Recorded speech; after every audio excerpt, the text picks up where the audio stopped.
2014, pendant mes vacances en Côte d'Ivoire, j'ai décidé de rencontrer une femme que je draguais depuis un moment. Donc le jour du rendez-vous, nous étions en train de discuter de tout et de rien. Et elle me proposa à ce qu'on puisse aller faire 2 jours dans un hôtel luxueux d'Abidjan. Chose que j'ai acceptée. Donc le jour J, nous arrivâmes devant cet hôtel. Et au moment de rentrer à la réception, elle me dit « Non chérie, attends-moi ici, donne-moi l'argent et je vais aller réserver toute seule. » Et je lui dis « Mais pourquoi ?»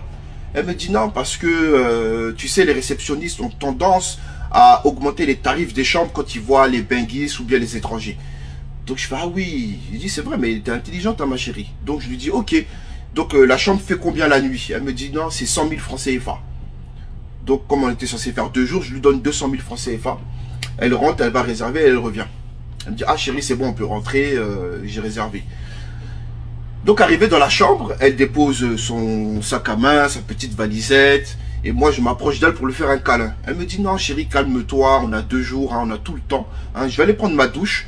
Quand j'aurai fini, tu iras prendre la tienne et là je vais m'occuper de toi. J'ai dit d'accord, il n'y a pas de souci. Elle va prendre sa douche, elle ressort, elle se pommade et tout.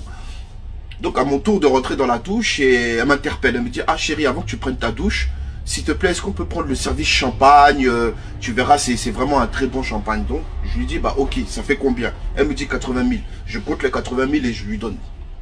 Donc, elle se dirige vers son sac à main, elle prend son portable et elle sort. Donc, moi, à mon tour, je vais prendre ma douche. 10 minutes après, je finis. Je reviens dans la chambre et elle n'est toujours pas revenue. Donc, je me couche sur le lit, je m'endors pendant au moins 1 heure, 1h10 par là. Et je me réveille, elle est toujours pas là. Donc, je prends mon portable pour l'appeler. Et à ce moment-là, j'entends « Coco ». Donc je me dis « Ah, enfin elle est là ». Donc j'ouvre la porte, à ma grande surprise, je vois le réceptionniste. Et il me dit « Bonjour monsieur, excusez-moi de vous déranger, mais vos 2 heures de passage là sont finies. » J'ai dit « 2 heures de passage comment ?» Il dit « Oui, la dame qui est venue réserver tout à l'heure, elle a pris 2 heures. » J'ai dit « Mais non, on a pris 2 jours. » Il dit « Non, vous avez pris 2 heures. » J'ai dit « Mais attendez, la dame avec qui je suis venu là, vous l'avez pas vue ?» Il me dit « Si, elle est passée devant moi tout à l'heure et elle m'a dit au revoir. » Et elle a pris un taxi. Je dis pardon. Je dis mais ses affaires sont là. Donc je regarde dans le sac à main. Le sac à main est vide. Je prends la valisette qui était un peu lourde. J'ouvre à l'intérieur. Qu'est-ce qu'il y a? Igname. Je dis ouais.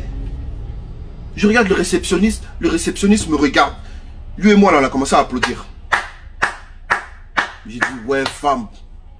Les gars, on se croit dangereux hein, mais ouais, femme est plus dangereuse que nous. Oh, non, ça là, j'oublierai jamais. Putain, elle m'a eu comme un facochère même. En 2014,